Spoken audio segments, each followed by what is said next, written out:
श्री कृष्ण हिंदू धर्म में भगवान हैं। वे विष्णु के 8वें अवतार माने गए हैं। कन्हैया, श्याम, गोपाल, केशव, द्वारकेश या द्वारकाधीश, वासुदेव आदि नामों से भी उनको जाना जाता है। कृष्ण निष्काम, कर्मयोगी, आदर्श, दार्शनिक, स्थितप्रज्ञ एवं देवी संप्रदायों से सुसज्जित महान पुरुष थे। उनका जन्म द्वापर युग में हुआ था। उनको इस युग के सर्वश्रेष्ठ पुरुष, युग पुरुष या युग अवतार का स्थान दिया गया है। कृष्ण के समकालीन महर्षि वेद व्यास द्वारा रचित श्रीमद् भागवत और महाभारत में कृष्ण का चरित्र विस्तृत रूप से लिखा गया है।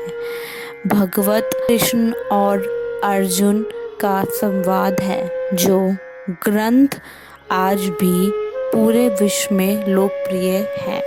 इस उपदेश के लिए कृष्ण को जगत गुरु का सम्मान भी दिया जाता है। कृष्ण वासुदेव और देवकी की 8वीं संतान थे। देवकी कंस की बहन थी। कंस एक अत्याचारी राजा था।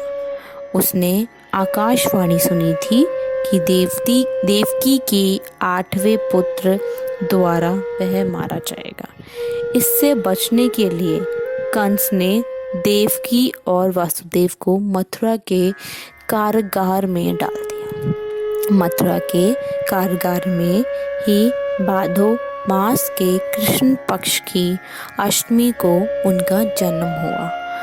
कंस को डर से वासुदेव ने नवजात बालक को रात में ही यमुना पर गोकुल में यशोदा के यहाँ पहुँचा दिया। गोकुल में उनका लालन पालन हुआ था। यशोदा और नंद उनके पालक माता पिता थे।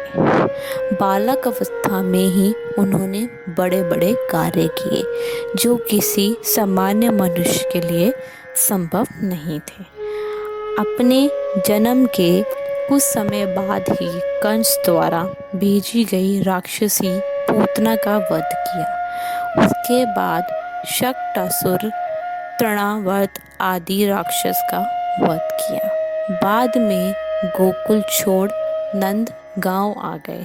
वहाँ पर भी उन्होंने कई लीलाएं की, जिसमें गोचरण लीला, गोवर्धन लीला, रास लीला आदि मुख्य हैं। इसके बाद मथुरा में मामा कंस का वध किया। सौराष्ट्र में द्वारका नगरी की स्थापना की और वहाँ अपना राज्य बसाया। पांडवों की मदद की और विभिन्न संकटों से उनकी रक्षा की।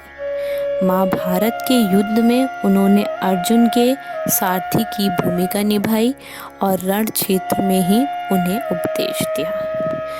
124 वर्षों के जीवन काल के बाद उन्होंने अपनी लीला समाप्त की। उनके अवतार समाप्ति के तुरंत बाद परीक्षित के राज्य का कालखंड आता है। राजा परीक्षित, जो अभिमन्यु और उत्तरा के पुत्र तथा अर्जुन के पौत्र थे, के समय से ही कलयुग का आरंभ माना जाता है। अगर आपको हमारी ये कहानी पसंद आई हो तो हमारे चैनल को सब्सक्राइब कीजिए और कमेंट में जय श्री कृष्ण ज़रूर लिखिए। धन्यवाद।